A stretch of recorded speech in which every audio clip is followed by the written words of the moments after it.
Hey there! Welcome to Make It Funny, where I take your suggestions, which are almost always from myself, and I make them funny. But hey, if you, stranger, would like to leave a suggestion for me to make funny, or friend, if maybe one of my friends is watching this, I know they aren't, but if you are and you want to leave a suggestion, put it in the comments and I'll make it funny next time around.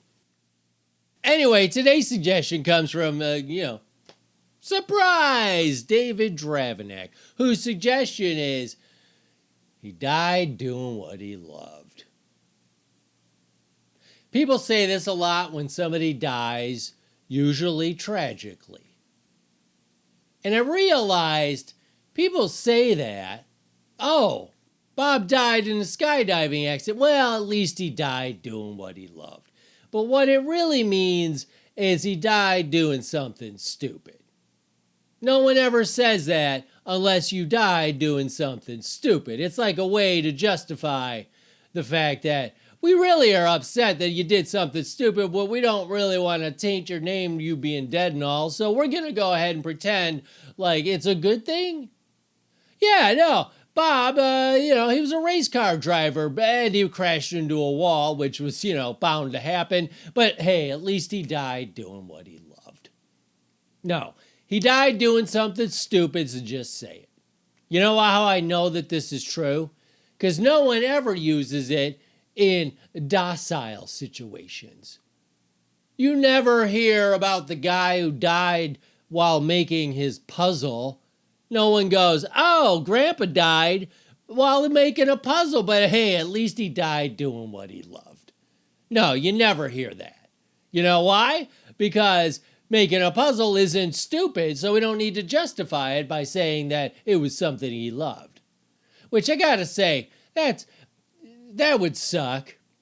You're really into puzzles so much so that you love them, and then you're having a grabber, and now you're like, not only are you dying, but you're also like, oh my God, I was so close to finishing that puzzle, and now you're knocking the puzzle pieces all over, and you're like, oh no, now no one else is going to be able to finish it, because it was such a hard one. It was 10,000 pieces. Oh, I'm dying. Hey, but at least I'm dying doing something I love.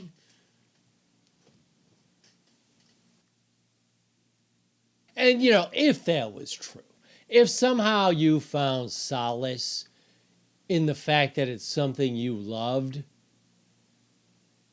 I don't think you would find solace. So there, that just didn't.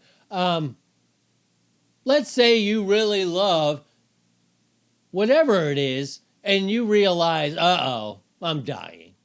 Wouldn't your last thoughts not be, oh, at least it's something I love, but no, instead it would be, oh no, I never get to do this thing that I love so much ever again. As you're plummeting to the earth, you realize your chute didn't open. Oh no, the backup chute didn't open because I knew I shouldn't have had Marlene roll up the backup chute. She killed Bob last week, and yet I was just lazy and I just didn't feel like doing it. And so I had Marlene do it, and now I'm going to die. But hey, at least I'm dying doing something I love. No, you would go, oh no, not only am I going to die, but I'll never get to do this again. Which actually, maybe at that point, you don't love it anymore.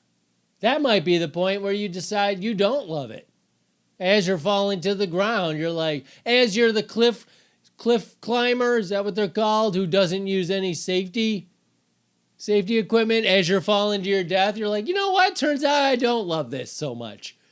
Turns out I loved it when it was going great, but now I really kind of hate it. And you know what else sucks? Everyone I know is going to say I died doing what I love, but I'm going to declare it now. I don't. That's my impression of the guy from, that documentary where he climbed a mountain without any safety gear. And in the entire time, your heart is like, oh my God, what's this crazy guy? He's probably dead now, right? And you know what else never happens?